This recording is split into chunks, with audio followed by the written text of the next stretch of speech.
about how can you fix this problem on your Free Fire Max app. So all you have to do, so you just click here on settings, click on it here.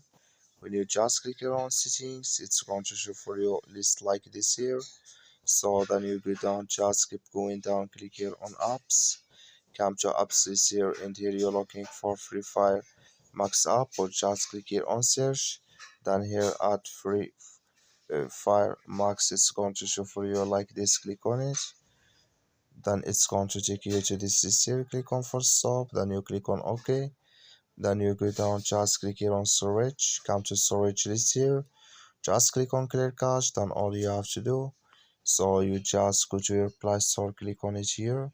Then here you search for Free Fire Max, it's going to show for you like this. You will find here update, click on it, and it's going to work with you. That's all you have to do. Thank you for watching. Don't forget to support us by liking.